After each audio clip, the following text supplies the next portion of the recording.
Vamos orar mais uma vez? Peça ao Espírito Santo para continuar falando ao seu coração através da palavra.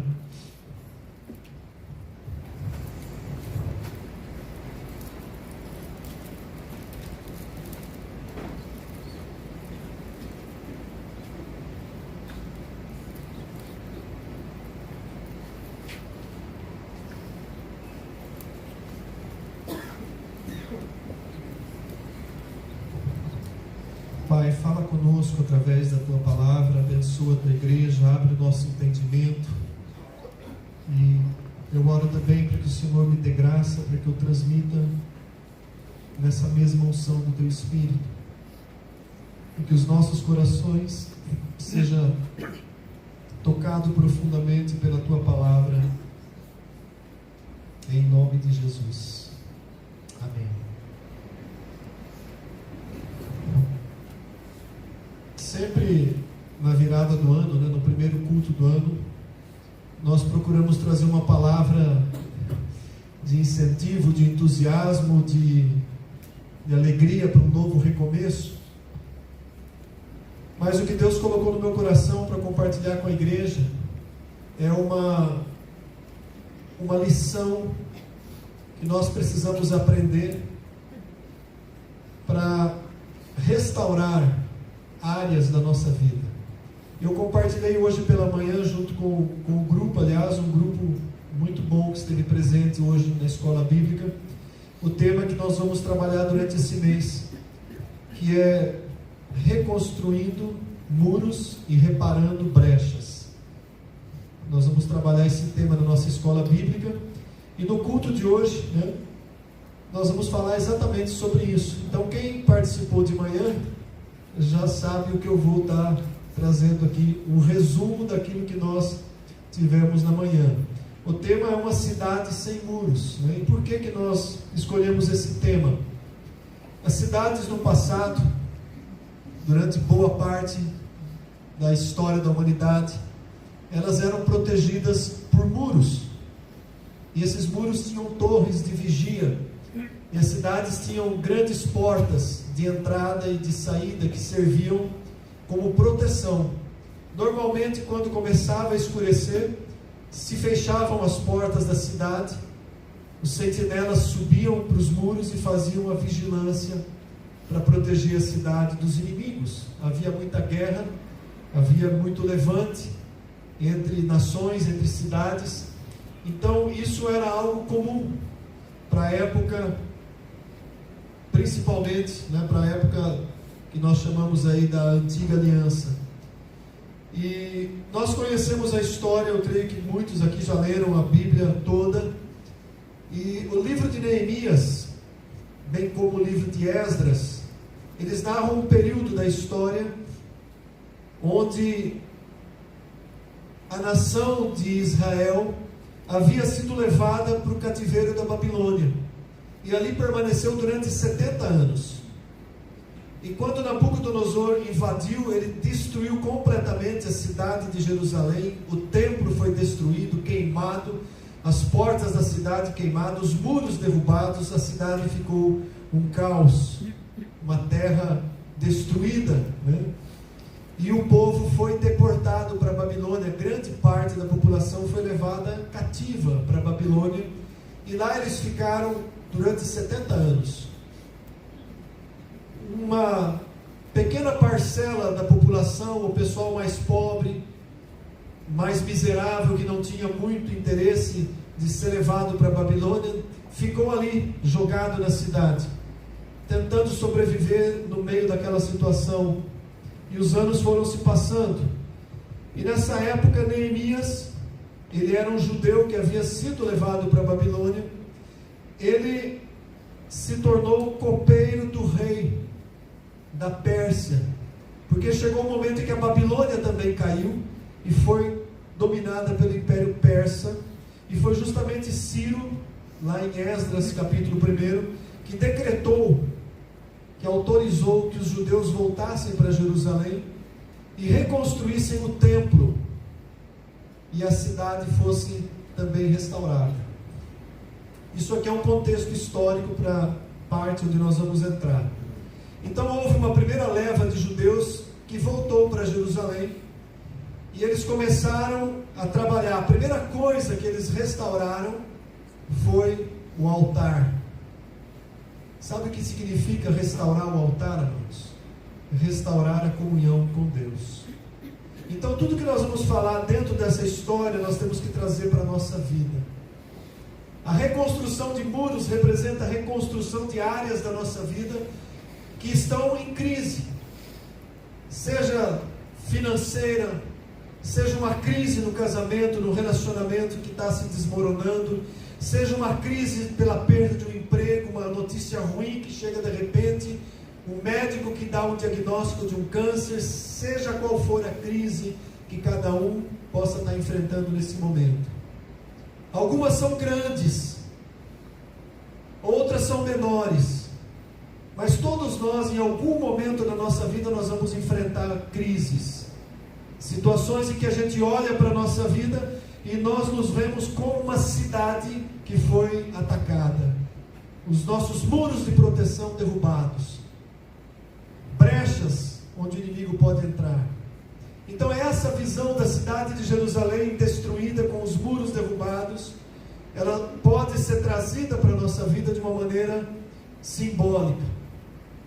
Eu sei que há pessoas, há irmãos que estão passando por problemas bastante difíceis, e quando nós viramos a página do calendário e mudamos de ano, sempre vem uma expectativa de um ano melhor. Mas a única coisa que mudou foi o calendário, amados. Para que o nosso ano seja melhor, nós precisamos tratar com as nossas crises, nós precisamos lidar com os nossos problemas, com as situações que não foram consertadas no ano que terminou. Nós temos que enfrentá-las de frente, para que a gente tenha um ano melhor. E esse texto de Neemias, ele é uma pequena receita que a gente pode seguir para restaurar áreas da nossa vida, para reconstruir muros que foram derrubados, para fechar brechas que foram abertas. Eu disse pela manhã que algumas situações que nós estamos vivendo hoje, ruins, elas podem ter sido consequências de decisões erradas que nós tomamos no passado. É muito comum isso. Em algum momento a gente tomou uma decisão errada, semeou mal e vai colher a consequência. Mas algumas situações em que nós nos vemos envolvidos em crises, elas podem vir de repente, independente de situações do passado. É uma carta te mandando embora do emprego, é um diagnóstico de um médico, ou é um luto como a família da Terezinha, da Valdira, a família do Guedes, a Vanessa, estão passando. De repente chega a notícia da morte, faleceu o irmão, faleceu o tio. Essas situações, elas abrem como se fossem brechas no nosso muro de defesa.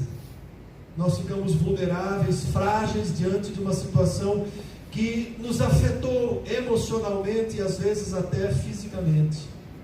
Uma humilhação de um gerente, um chefe ruim no trabalho, uma situação que você volta para casa abalado, uma sobrecarga que você está passando no momento, e você acaba levando aquilo para dentro de casa e gerando problema na família, no relacionamento, no casamento.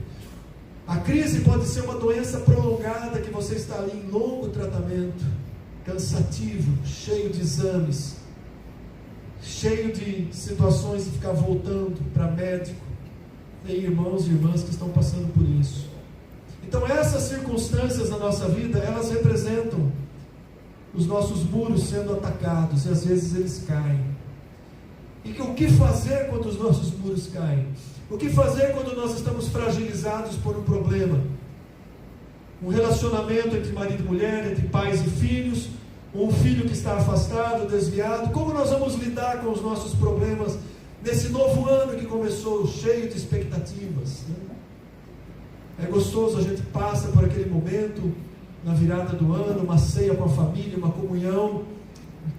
Quando deu meia-noite, a gente saiu para fora do quintal para ver os fogos que estavam sendo estourados.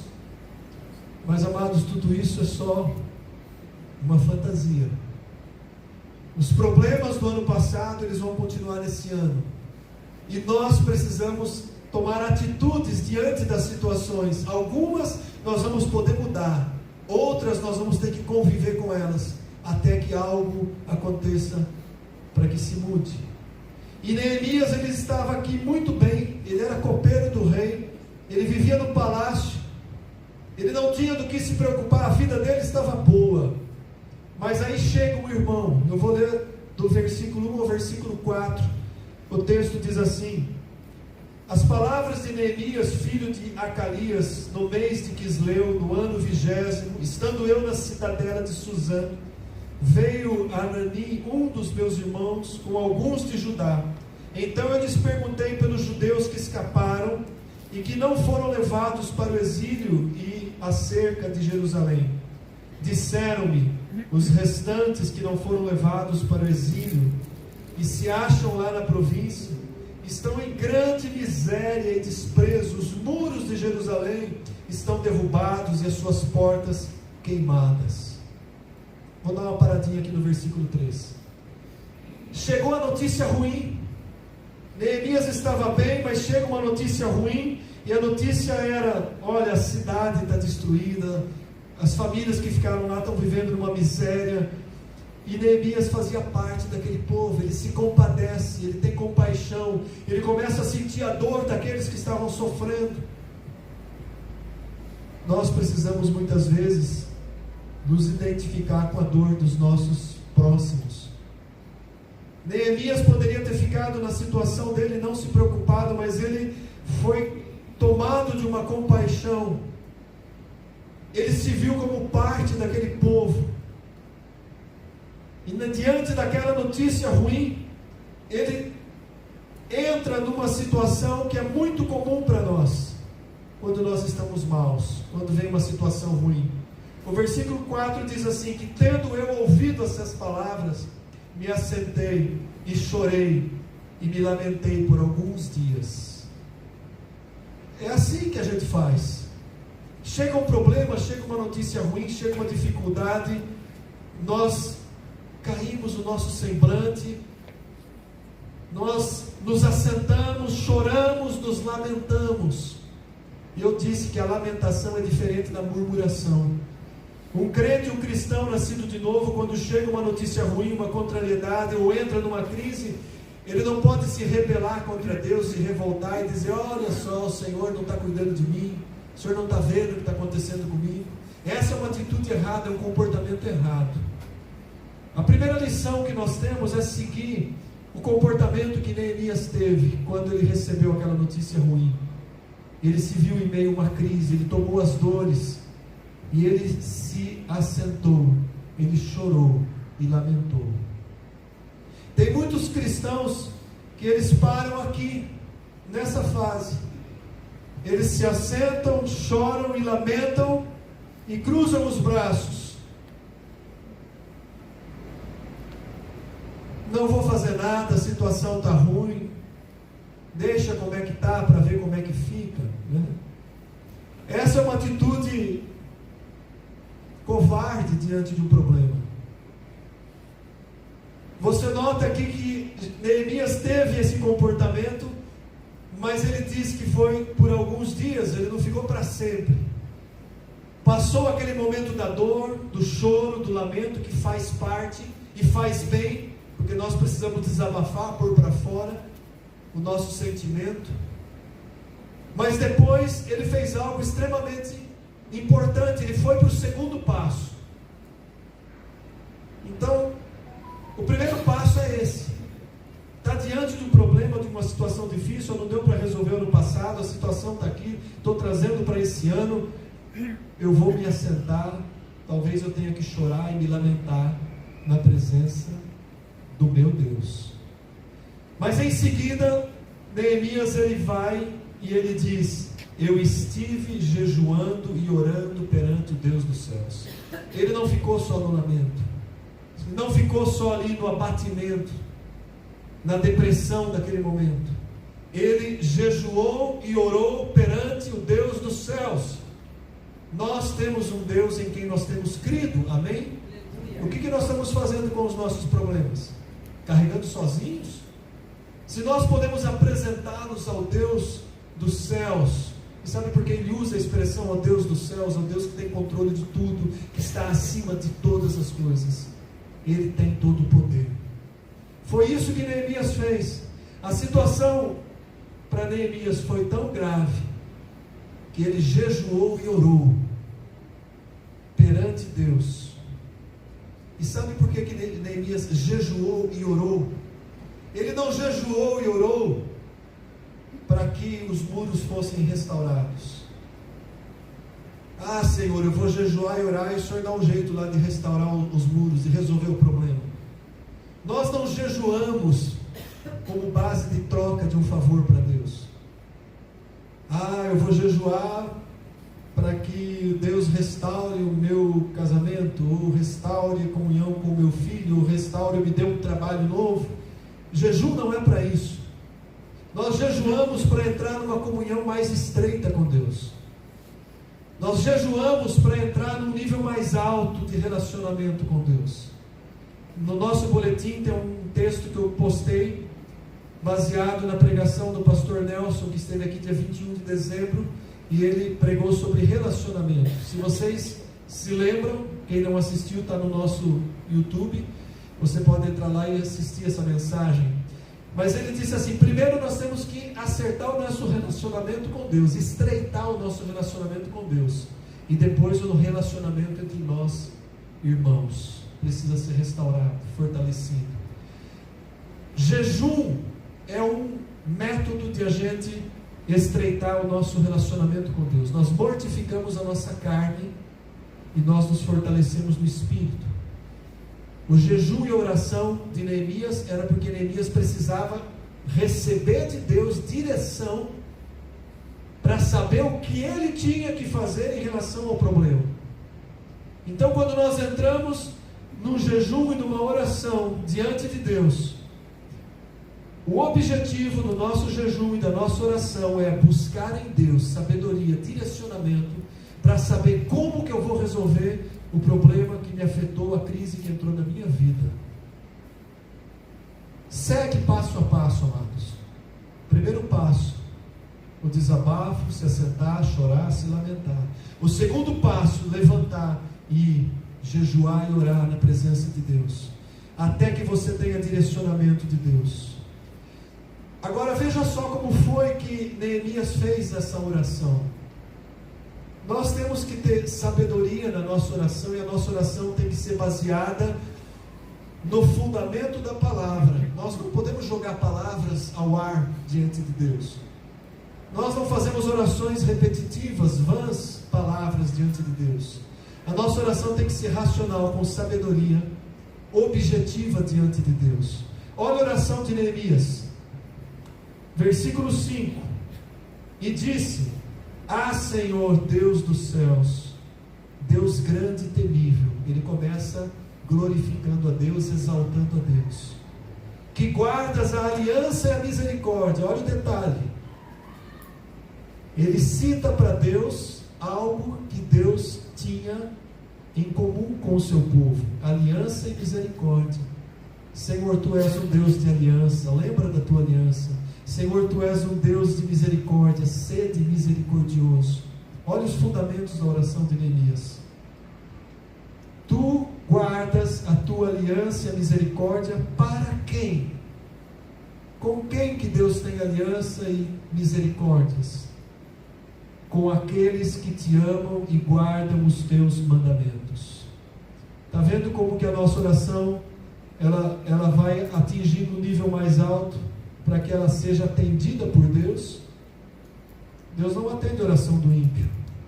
Deus atende a oração daqueles que têm aliança com Ele e que guardam os seus mandamentos e o amam. Esse princípio está lá no Novo Testamento também. Se você abrir sua Bíblia em João 14, 21, Jesus Cristo, Ele fala exatamente a mesma coisa, quando Ele diz: aquele que tem os meus mandamentos e os guarda, esse é o que me ama. E aquele que me ama será amado por meu Pai, e eu também o amarei e me manifestarei a ele. Então veja só, nós quebramos muitos princípios quando nós vivemos uma vida desregrada, em desobediência, fazendo as coisas do nosso jeito. Aí as coisas dão errado e a gente quer que Deus conserta. Não é assim que funciona. Por isso que primeiro a gente tem que acertar com Deus, acertar a nossa comunhão, levantar o altar primeiro. Depois levantaram o templo, né, o lugar de adoração. Olha que interessante, quando o povo voltou lá para Jerusalém, levantou o altar, relacionamento. Levantou o templo, adoração, comunhão com Deus. A estes Deus vai dar resposta. Neemias sabia disso. Por isso ele diz: Deus grande e temível, que guarda a aliança e a misericórdia para com aqueles que te amam e guardam os teus mandamentos. Agora veja só a humildade dele. Ele não está determinando nada para Deus. Não existe essa oração de determinar para Deus, essa coisa louca de algumas igrejas neopentecostais. Neemias diz assim: estejam, pois, atentos os teus ouvidos e os teus olhos abertos, para acudires à oração do teu servo. Ele se colocava como um servo de Deus. Que hoje eu faço a tua presença, dia e noite, perseverança, insistência.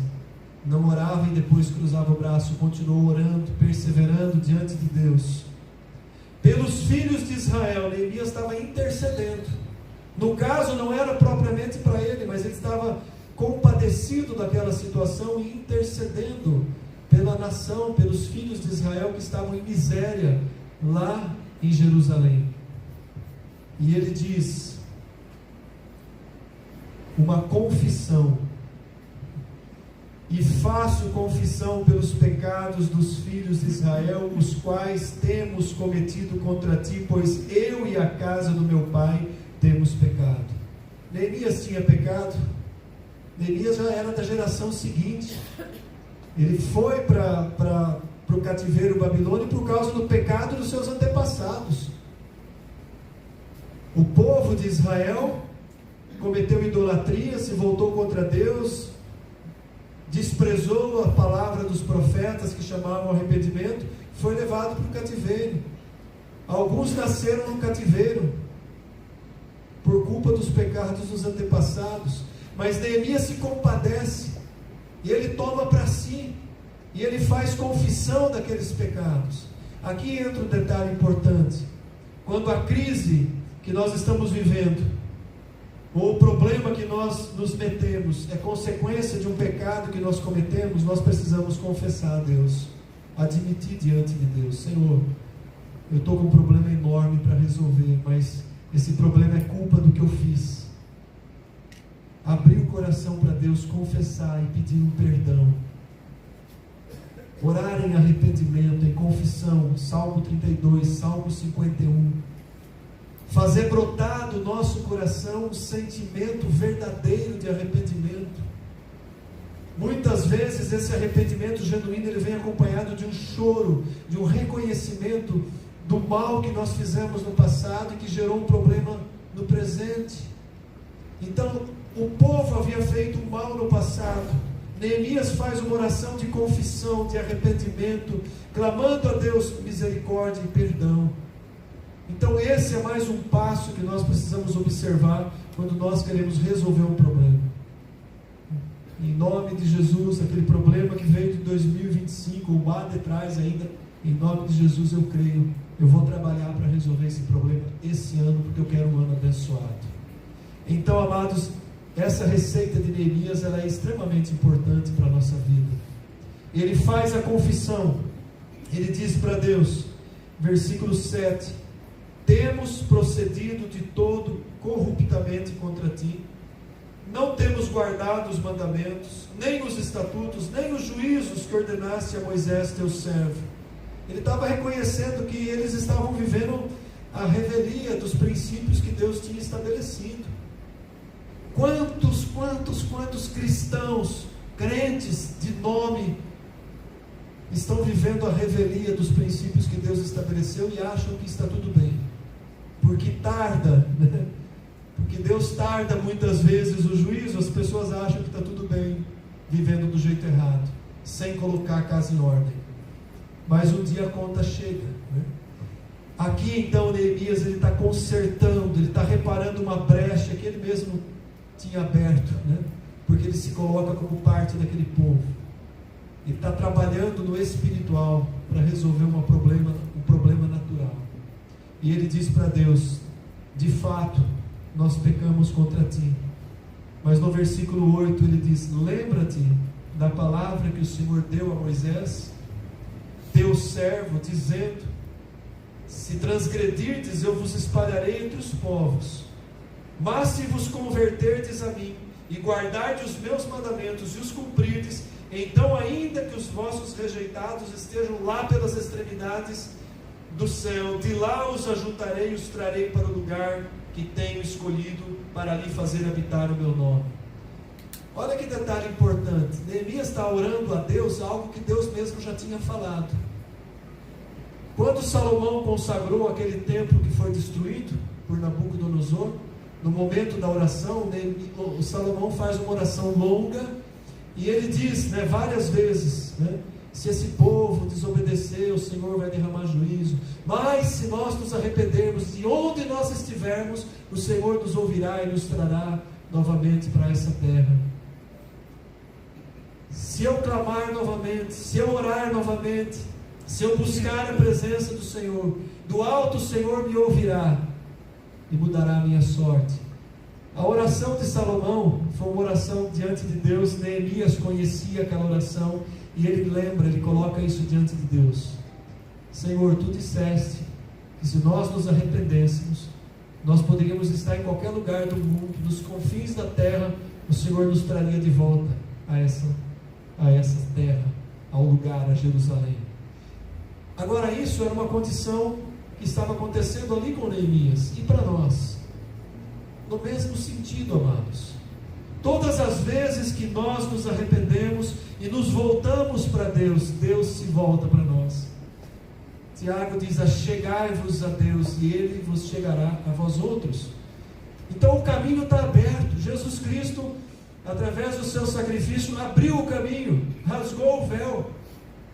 Não há porquê de a gente ficar frustrado e carregando ano após ano a situação, quando nós podemos chegar diante do Senhor nosso Deus, rasgar o coração, chorar, confessar, pedir perdão e clamar pela restauração, pela intervenção de Deus naquela situação de crise, naquela situação difícil.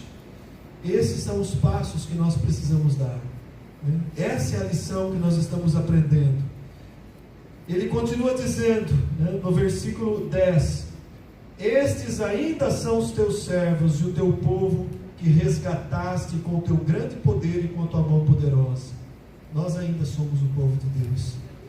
Ainda que a gente tenha ofendido, ainda que a gente tenha entristecido o coração de Deus, nós ainda somos o povo de Deus. Ah, Senhor, versículo 11: estejam, pois, atentos os teus ouvidos à oração do teu servo e a dos teus servos que se agradam de temer o teu nome. Tem um ponto e vírgula aí no versículo. Ele está terminando a oração dele. Mas quando Neemias estava terminando essa oração, ele já tinha recebido de Deus a direção do que ele precisava fazer. Porque olha só como ele conclui essa oração: concede que seja bem sucedido hoje o teu servo, e dá-lhe mercê perante este homem. Nesse tempo eu era copeiro do rei. Por que eu digo que Neemias já tinha recebido a direção de Deus? Porque ele sabia agora o que ele tinha que fazer. Ele tinha que chegar lá para o rei Artaxerxes, que era um rei persa, um rei pagão, um rei ímpio, que não conhecia o Deus de Israel. E ele tinha acesso ao rei, porque ele era o copeiro do rei, ele era um funcionário de alto escalão do palácio. E ele precisava chegar para o rei e pedir cartas de autorização para que ele pudesse ir para Jerusalém como líder e organizar a reconstrução dos muros. Olha que interessante, amados. Naquele período em que ele jejuou, em que ele orou, em que ele buscou a presença de Deus, em que ele orou, em que ele confessou, isso aqui não aconteceu numa única oração. Isso aqui foi um processo. Ele diz que ele se lamentou durante alguns dias e depois ele se pôs em oração, em jejum, em clamar diante de Deus. O texto não diz quanto tempo Neemias ficou ali orando, se foi um dia, uma semana, um mês. Mas o texto revela que ele recebeu de Deus direção, ele sabia o que ele tinha que fazer. Até quando que nós oramos? Até quando nós recebemos de Deus a direção do que nós temos que fazer. O maior erro de muitos cristãos é tomar a decisão precipitada sem a direção de Deus. Muitas decisões que nós consideramos racionais, nós tomamos elas sem consultar o Senhor. Isso aqui eu resolvo. Eu sei o que eu tenho que fazer. E aí entra num problema maior, né? Por isso que eu digo que nós precisamos buscar em oração direção de Deus para tomar rumo, decisões na nossa vida. Seja uma decisão que talvez você considere simples. Vou mudar de emprego. Preciso fazer um investimento. Um cristão não toma decisões sem direcionamento de Deus. Eu até dei um exemplo pela manhã, né? Uma decisão, às vezes, muito comum que os pastores ouvem de vez em quando, é quando chega alguém, um membro da igreja que caminhou junto um tempo, chega lá na sala, marca um horário para dizer para o pastor: pastor, o meu ciclo aqui acabou.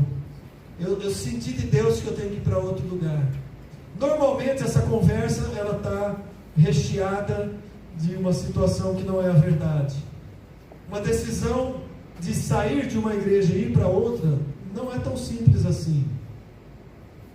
É uma decisão importante, porque é uma decisão espiritual.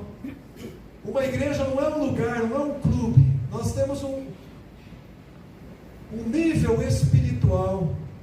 A igreja, o local onde nós nos reunimos, não o prédio. A igreja como corpo de Cristo, como parte do corpo de Cristo, ela está debaixo de uma estrutura espiritual. A gente não sai assim de qualquer jeito. Sem direção de Deus, jamais. Eu passei por essa experiência e me dei mal uma vez e precisei voltar. Eu disse isso pela manhã. Então, amados, são decisões na nossa vida que precisam do direcionamento de Deus. Neemias sabia agora o que ele tinha que fazer. Ele não orou e falou: deixa que o povo lá, eu já orei, deixa que o povo lá se vire com o muro. Não.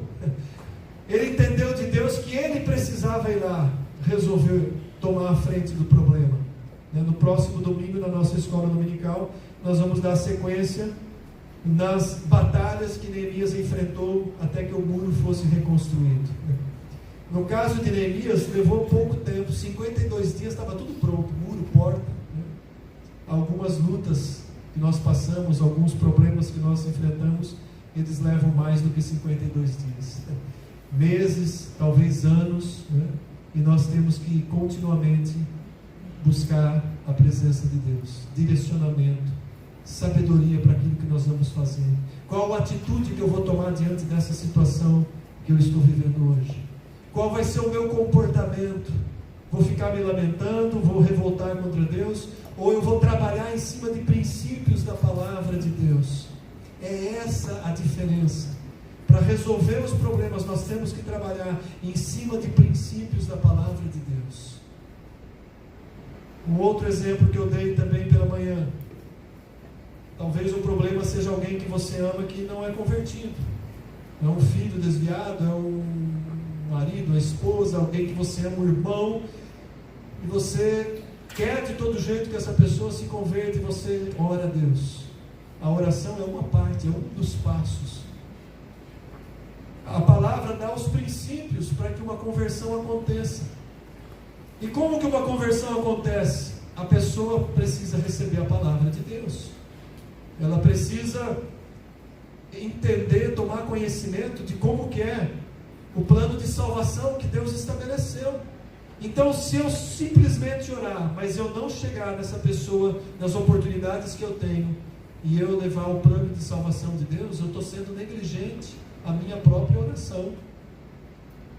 Há situações em que nós oramos por pessoas à distância, nós intercedemos, mas o Senhor vai preparar alguém para estar trabalhando aquela pessoa, aquela situação.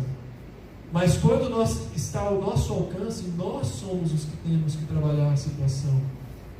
Eu não posso orar e cruzar os meus braços quando a situação está ao meu alcance de fazer alguma coisa. Olha o exemplo de Neemias.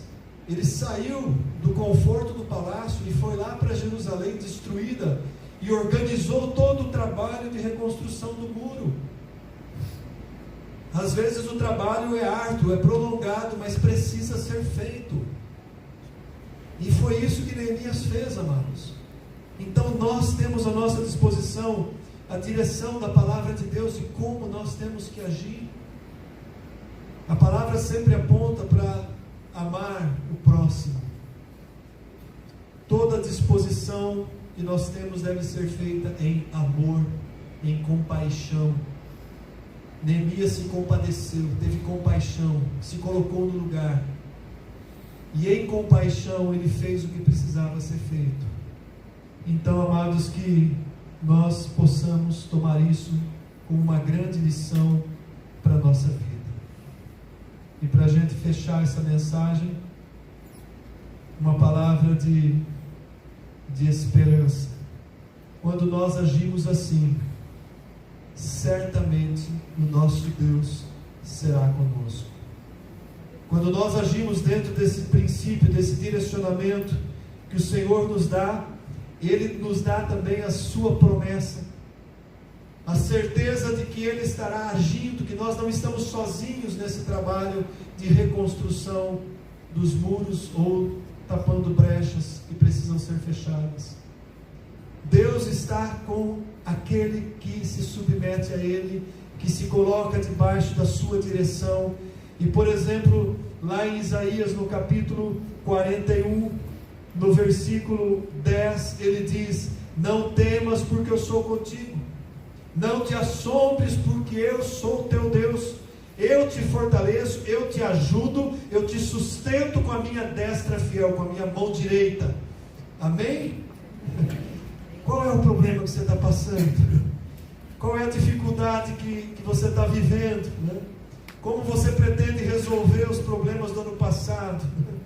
Se nós queremos ver restaurada alguma situação, alguma área da nossa vida, nós temos que seguir esse padrão que Deus estabeleceu.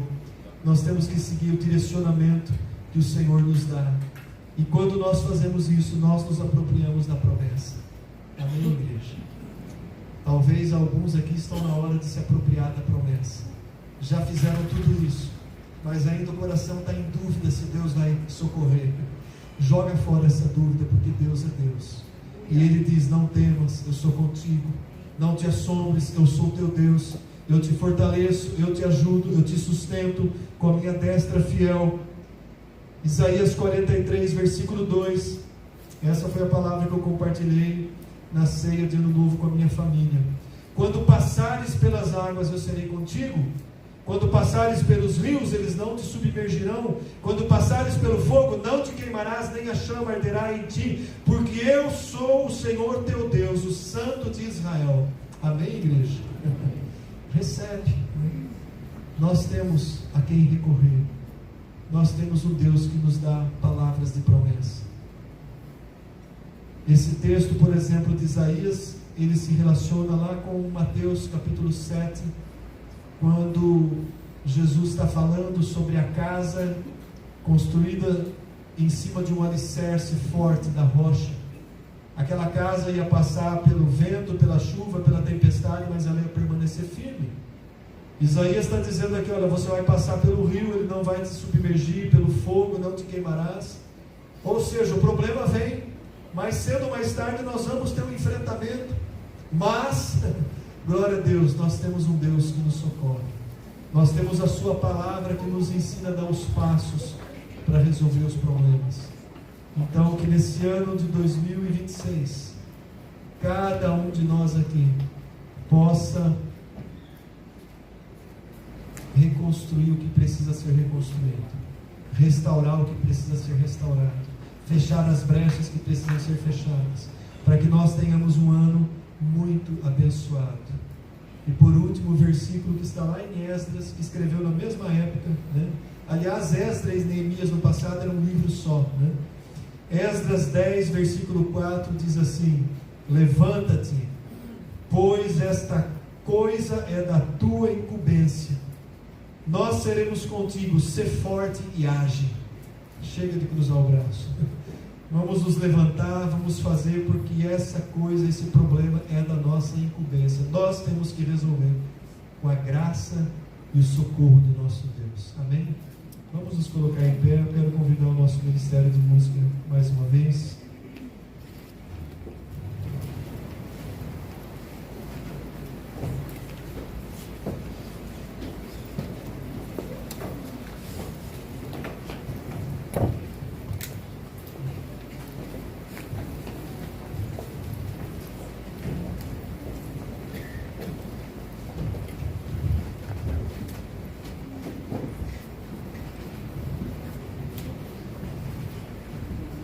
Você guardou essa palavra no coração? Amém? Nós vamos orar em cima dessa palavra. Feche os seus olhos, curva a sua cabeça. Talvez você está vivendo um momento melhor da sua vida, está tudo bem, está tudo em ordem, os muros estão perfeitos. Talvez você esteja vivendo uma boa fase, mas há pessoas aqui que estão passando por crises. Há irmãos e irmãs que estão com problemas grandes para resolver. Talvez você seja um deles. A receita foi dada. Os passos que nós precisamos dar. O nosso desafio é agir. É fazer do jeito que Deus disse que precisa ser feito. Se já passou pelo momento do choro, da lamentação, vai para o momento do jejum e da oração. Se você já tem jejuado e orado, aguarda a direção de Deus. Se você recebeu a direção de Deus, siga em frente e faz o que precisa ser feito. E glorifique a Deus. Senhor nosso Deus e Pai, nós recebemos essa Tua palavra como instrução para a nossa vida. E Pai, nesse momento eu quero me colocar em intercessão pela Tua igreja que está aqui reunida nessa noite, pelas famílias da Igreja Manaim, por aqueles que estão nos visitando, por cada irmão, cada irmã que nesse momento em oração está apresentando ao Senhor o seu problema, a sua crise, a sua situação traumática, por cada um de nós que estamos aqui, Pai. Tu conheces os nossos corações. Tu sonda os nossos pensamentos. Nada, Senhor, te é oculto. O Senhor conhece cada lágrima que foi derramada em cada momento da nossa vida. O Senhor sabe dos problemas que ainda não se resolveram. E no ato de fé, nós entregamos ao Senhor. Nós apresentamos ao Senhor. Nós nos comprometemos em orar e jejuar por essa causa. Nós pedimos a direção do Senhor. E com a ajuda do Teu Espírito Santo, o Senhor nos mostrará como fazer e quando fazer. Eu oro isso por mim, eu oro isso pela Tua igreja que está aqui nessa noite. Dá-nos o Teu conselho, dá-nos a Tua instrução. Como o Senhor disse um dia para Davi: instruir-te-ei e te ensinarei o caminho que deves seguir. Debaixo dos meus olhos eu te darei conselho. Ah, Pai, nos socorre, nos ajuda, nos dá o conselho, o discernimento, a sabedoria, e nos dá a força para fazer o que precisa ser feito, em nome de Jesus Cristo. Está ligado na terra, está ligado no céu, o nosso clamor nessa noite.